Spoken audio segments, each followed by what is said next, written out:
Assalamualaikum, salam sejahtera. Saya Suhaimi Sulaiman. Tetamu saya pada hari ini, saya bacakan apa yang tertulis pada kad beliau. International speaker, business coach and author. Jadi perhatikan dahulu video ini tentang beliau.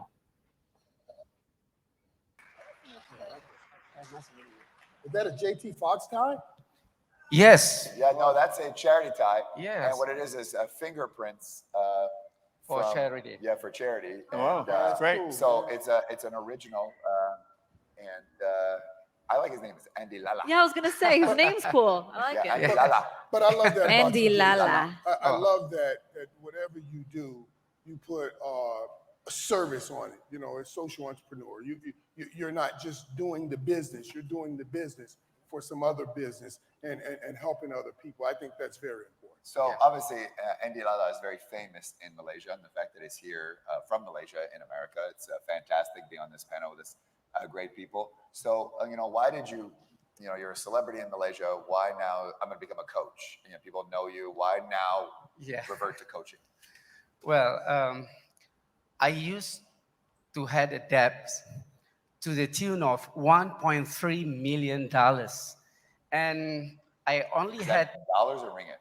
dollars. Ooh, Okay. that's like 40 bazillion trillion ringgit. Yeah, 4 times. 4 times. So that I had only 15 cents in my pocket at one time.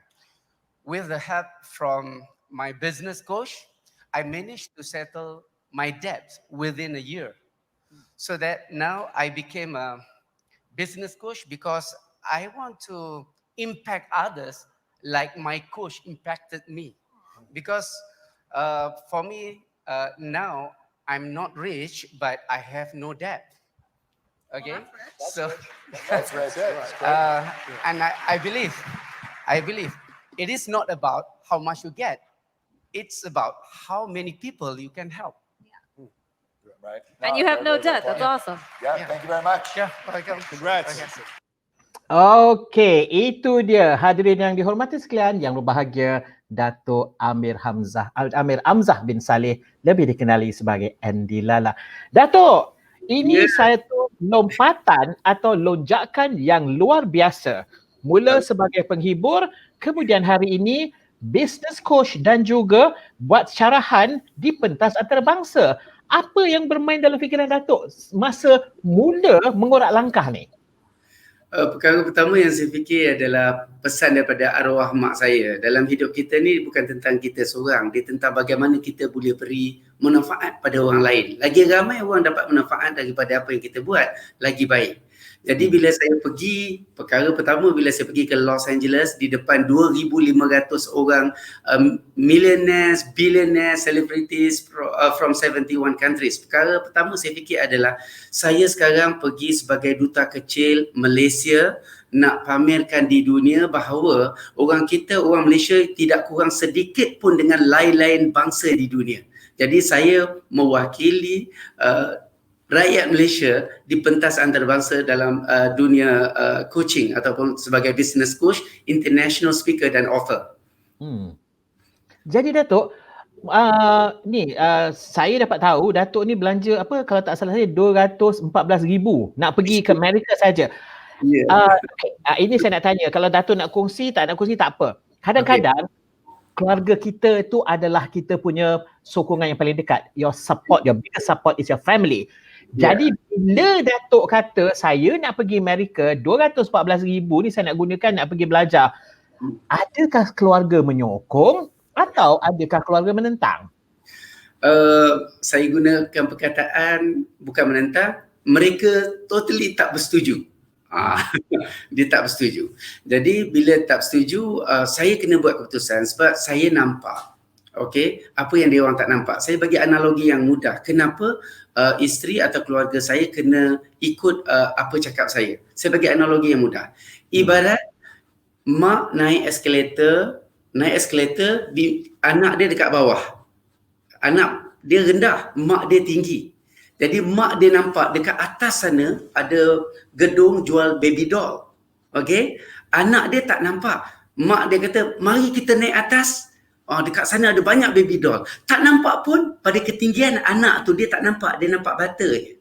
Okay? Jadi kalau dia believe apa yang mak dia cakap, dia ikut cakap mak dia akan dapat baby doll tu. Tapi kalau dia tak believe, dia tak dapat.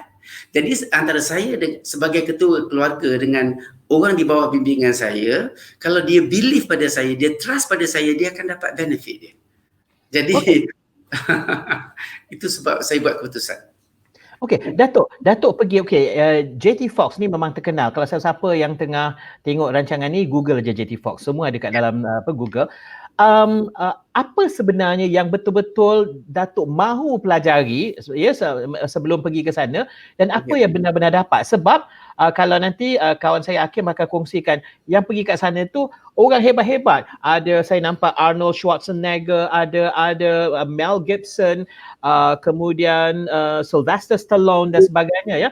Jadi dalam kes ini apa sebenarnya yang dipelajari di sana yang ilmu itu mungkin tidak ada di Malaysia, dan apa sebenarnya yang membuatkan Datuk begitu gah dan percaya sampai pergi ke negeri China buat bisnes? Okey, pertama macam ni. Life is too short. Kejayaan selalu kita dengar. Orang berjaya dia belajar daripada kesilapan sendiri. Itu orang yang berjaya. Orang yang berjaya dengan cemerlang belajar daripada kesilapan orang lain. Kalau nak berdasarkan pengalaman sendiri, mungkin sedikit saja pengalaman kita tu. Tapi kalau kita sanggup belajar dengan kesilapan orang lain, kita dapat lebih wide range, lebih besar. Jadi bila saya pergi ke sana, yang pergi ni adalah semua orang yang dah pada tahap multimillionaire, billionaires daripada different countries, daripada 71 countries dan daripada semua nature of business. Tempat yang saya pergi itu dipanggil mega success. Kalau dalam bola sepak paling besar sekali World Cup, dalam atlet paling besar sekali Olimpik, dalam usahawan paling besar sekali adalah mega success. Orang yang buat properties, orang yang buat franchise, orang buat trading, orang buat insurance, buat networking, semua berkumpul di sana. Jadi saya boleh dapat experience daripada pelbagai peringkat atau tahap dan industri di sana. Sebab tu saya pergi dekat sana. Jadi sama juga bila orang tanya kenapa saya bawa anak saya Sheila untuk sukses di China. Saya sebagai guru usahawan, sebagai business coach, saya belajar satu perkara asas. Business is about a game of numbers. If you win the numbers, you win the game. Today, if you don't understand Chinese, you don't really understand the world, because world population is 7 billion. In China itself, 1.4 billion. Jadi kalau kami sukses dekat China, kami tak perlu 10% success rate untuk berjaya. 5%, not even 1%, you become millionaire. Because the population, we speak volume. Sebab tu bila saya pergi ke China, saya buat perkara yang orang lain tak buat. The idea is saya belajar, kalau you buat apa yang orang lain buat, you adalah peniaga. Tapi kalau you buat apa yang orang lain tak buat, you adalah usahawan. Entrepreneurs ni dia tidak terpisah dengan inovasi. Untuk saya bawa innovation yang besar kepada rakyat Malaysia, saya kena pergi pada pentas antarabangsa, belajar daripada orang-orang yang hebat. Kita buat konsert selain daripada saya pergi ke Amerika, di Los Angeles, Amerika. Saya pergi ke France, Sheila buat konsert, saya masuk seminar. Saya masuk innovation seminar. Barulah saya faham rupanya yang terkini dekat Malaysia, yang kita rasa terkini, negara maju dah buat 25 tahun dulu. Jadi terlalu besar. Saya ada tanggungjawab untuk dekatkan gap. Yang saya nak secara jelas di sini adalah, dulu 30 tahun dulu kalau kita nak tengok orang tu sukses, kita perlukan physical evidence. Betul ke sukses? Kau tengoklah bangunan dia berapa tinggi, tengoklah pekerja dia berapa ramai, tengok kilang dia berapa besar. Itu 30 tahun dulu. Sekarang ini orang pergi kepada innovation dengan application. Sebab tu kalau kita tengok hari ni, sebagai perbandingan, orang yang berniaga tentang teksi, meniaga tentang teksi worth billion dollars industries not even have one taxi. Meniaga taxi tak ada, Grab. Orang yang jual hotel, Trivago, hotel pun tak ada tapi jual hotel. Jadi sekarang zaman dah berubah, kita tak boleh lagi bersandar kepada physical evidence to judge someone. Okay, Datuk, I love it when you speak in English. Untuk seorang yang cuma belajar bahasa Inggeris pada usia 46 tahun kalau saya tak silap.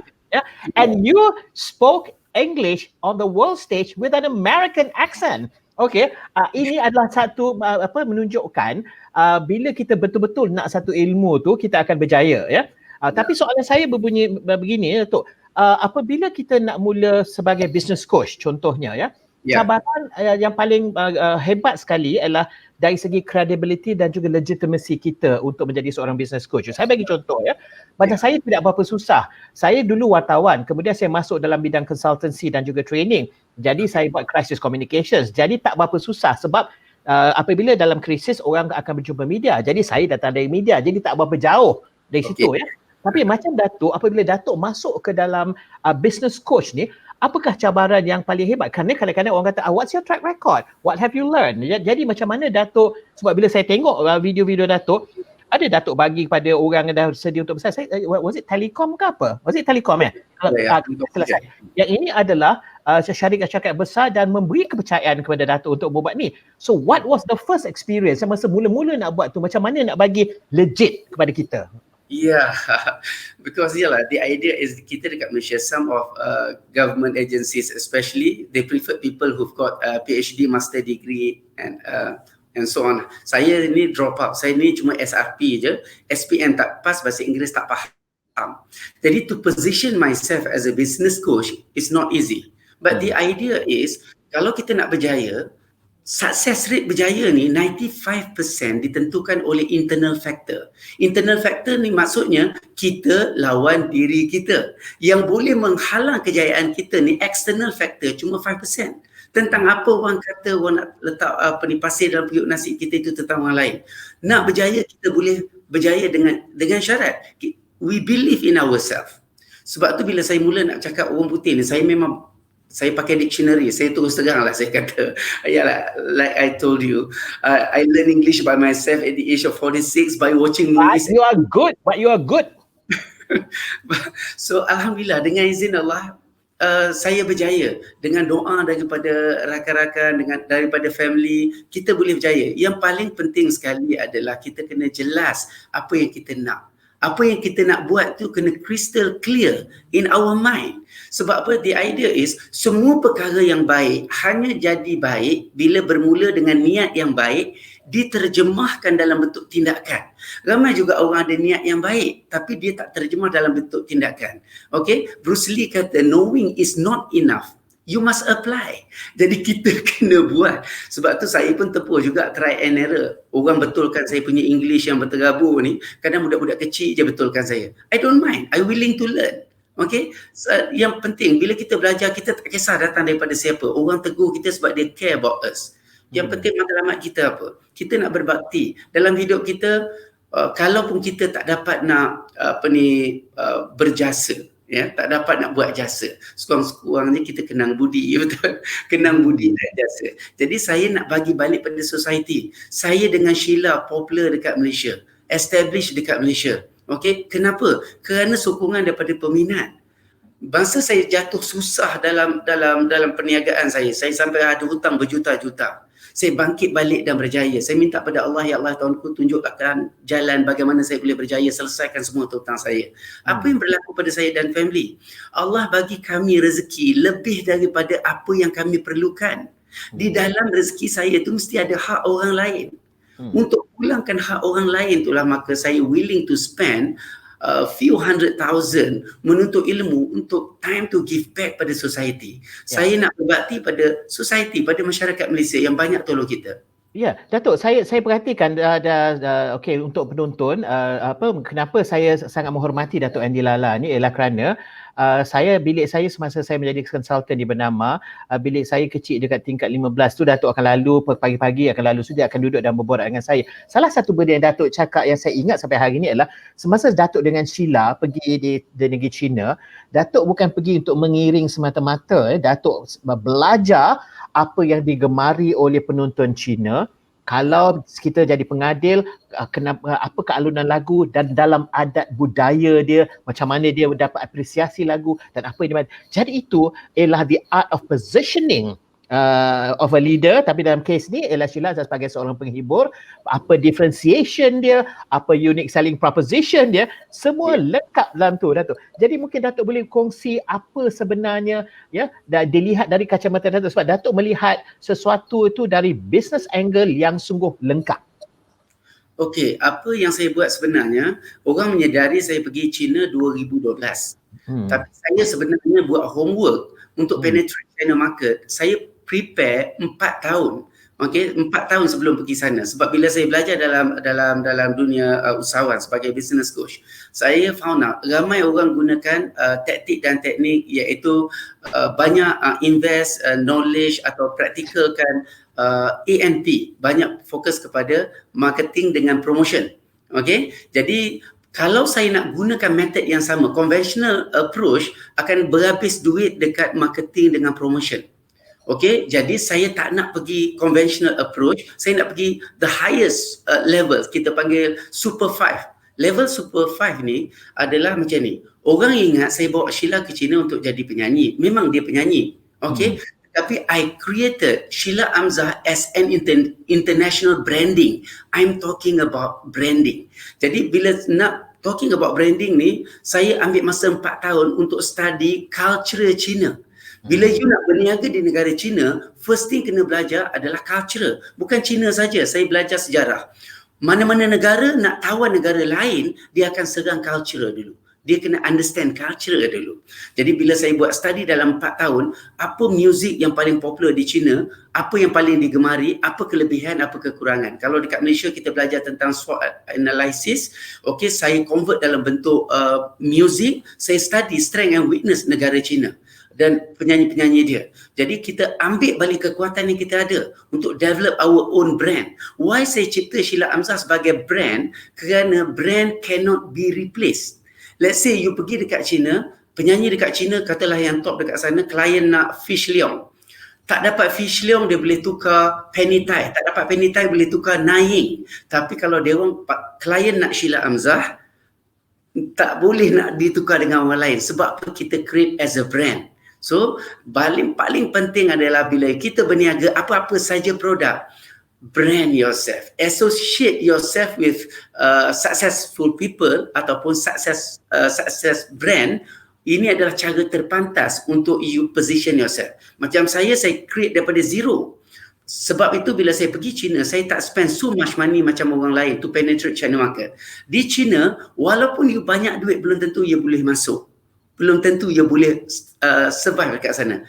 Alhamdulillah dengan izin Allah, dengan belief yang ada. Saya believe in God, saya believe dengan diri saya sendiri, saya believe dengan sistem yang saya created myself. Sebenarnya saya ada formula how to earn your first million without quitting your job or business. Formula itu saya create sendiri. Sebab dalam business ada 2 saja produk. Satu physical product, satu services. Macam Sheila menyanyi, dia services. My training applicable for both. Jadi kalau asas salah, result akan salah. Saya menggunakan saya punya method to penetrate China market. As a result, Sheila adalah penyanyi nombor 1 di China, penyanyi nombor 1 di Taiwan, nombor 1 di Hong Kong, used to be nombor 1 di seluruh dunia music China, used to be. What I mean is, tak mungkin orang China boleh accept Sheila kalau setakat at par saja. Okay? Kita kena ada wow element. Kenapa dia orang kena respect kita, kena terima kita. Sebab tu dekat sini pentingnya innovation dalam perniagaan. Sentiasa membuat inovasi. Jadi saya nak pecah rahsia, bukan pecah rahsia lah, saya nak bagi tips kepada rakan-rakan sana, di luar sana. Kenapa Sheila dilihat sebagai fenomena di negara China? Sejak zaman dahulu kala belum ada lagi mana-mana penyanyi daripada yang bukan mother tongue dia Chinese yang penetrate atau dominate Chinese music industry. Sheila adalah yang pertama. Okay? Jadi bila saya pergi dekat sana, saya pergi kepada big circle. Kita ambil challenge. Yang paling penting sekali adalah kita kena terima hakikat bahawa ketamadunan China lebih pada 5,000 tahun. Ketamadunan civilization of America dalam 3,500 tahun. Muslim dalam 1400, 1,500 tahun. Jadi banyak perkara yang kita boleh belajar daripada ketamadunan orang lain. Jadi kalau kita tengok dalam agama kita ada pepatah Arab atau apa saya tak tahu, tapi saya ingat tentang perkataan ini, tuntutlah ilmu walau sampai ke negeri China. So saya tak nak dengar saja, saya nak praktiskan. Maknanya saya terjemahkan dalam bentuk tindakan. And we did it. Alhamdulillah, dengan izin Allah, hari ini kita berjaya. Dan hari ini orang hormati Sheila as my product, as a result. Macam soalan tuan tadi, macam mana saya nak position myself dekat Malaysia? The end of the day, saya percaya satu je. The end of the day, people will judge you based on result. Bukan tentang apa you cakap. Sebab tu saya tak risau. Saya pergi ke Amerika, saya start dengan zero, saya tak ada masalah. Saya percaya orang yang jadi millionaire, yang jadi billionaire pun, day one dia zero macam saya juga. But you have to start somewhere. So saya pergi je. Okey, Datuk, saya suka bila saya tengok gambar-gambar yang orang yang Datuk jumpa di Amerika. Kalau tak salah saya, itu salah seorang adalah Steve Wozniak. Yes, Steve Wozniak, co-founder Apple. Apple, correct. Apa yang Datuk belajar pada Steve Wozniak ni? Okey, dia buat innovation yang digunakan oleh seluruh dunia. Masa tu dia buat dengan Steve Jobs. Steve Jobs dan Steve Wozniak adalah partner. Steve Jobs dah mati, sekarang ni Apple tu dia punya. Okey, perkara pertama yang saya belajar pada masa tu adalah kita akan buat benda yang orang tak buat. Yang dia ajar tu, kita akan buat benda yang orang tak buat. Bagaimana boleh bagi benefit pada ramai orang. Walaupun dia bukannya Muslim macam kita, dia pun berfikir tentang bagaimana dia boleh beri benefit pada ramai orang. Dan terbukti dengan jelas worldwide semua orang gunakan. Ya, dia adalah jenama yang besar. Steve Wozniak very humble. Saya duduk dengan dia, sembang dengan dia, dia mengajar, dia advise kita. Tidak terlihat langsung dia tu billionaire, dia really appreciate kita. Kita jadi macam macam mana ya, orang yang terlalu kaya ni rupanya very humble. And then bila dia bercakap dengan kita, dia duduk dalam keadaan dia hormat kita. Kita jadi macam, aku ni kecil sangat, kenapa dia treat kita macam dah rapat sangat? So maknanya ini budaya, culture ni kita kena serapkan. Dia menghormati kita tanpa syarat. Bila you datang menuntut ilmu, orang kaya ni yang saya belajar dengan orang yang hebat ni, rupanya orang kaya dia suka tengok orang yang nak belajar. Kalau kita sanggup belajar, dia sanggup mengajar. Dulu sebelum saya belajar, saya kata, adakah orang kaya nak mengajar saya? Saya ada skeptikal. Ya ke dia nak terima saya? Rupanya saya buat conclusion bahawa orang kaya tidak belagak. Yang belagak ni adalah orang yang dekat-dekat nak kaya. Orang yang dah memang kaya, dia tak belagak. Itu yang true experience.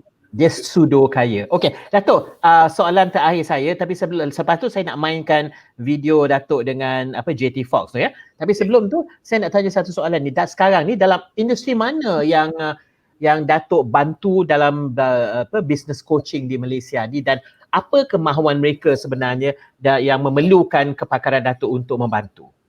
Okey, oleh kerana saya achievers. Achievers maksudnya saya pernah jatuh dan bangkit balik dalam industri. Jadi saya lihat loophole yang paling besar dekat Malaysia adalah kita menjadi budaya dekat Malaysia, bila pergi seminar, kita selalu pergi seminar motivasi. Okey? Maknanya nak majukan bisnes, pergi seminar motivasi. What entrepreneurs need the most is solution, not motivation.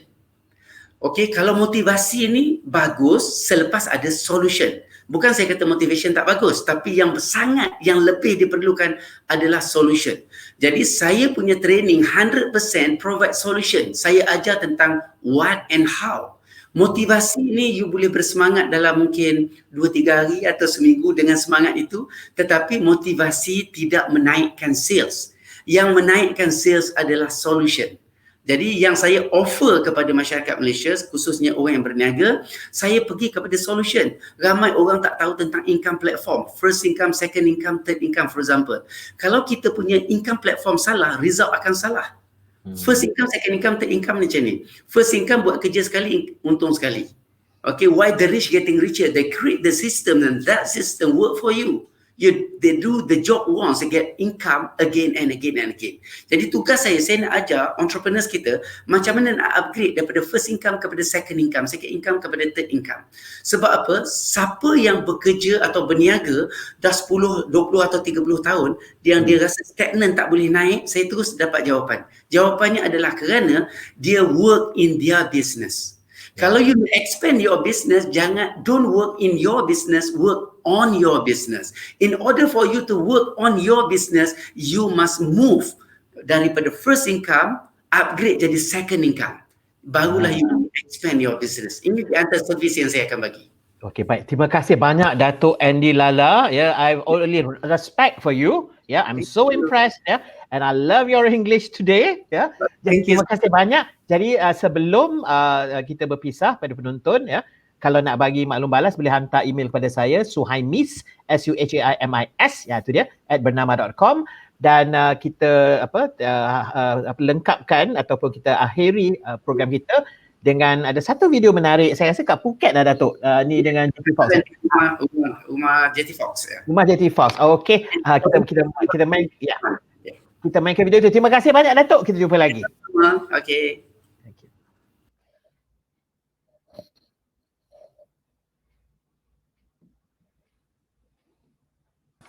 This is JT Fox, the world's #1 wealth and business coach and still entrepreneur, and I'm here with my very good friend Andy Lala. We're here at the Thailand house here, and we just had 38 people, 21 countries, the best speakers and coaches in the world. Guess who represented Malaysia?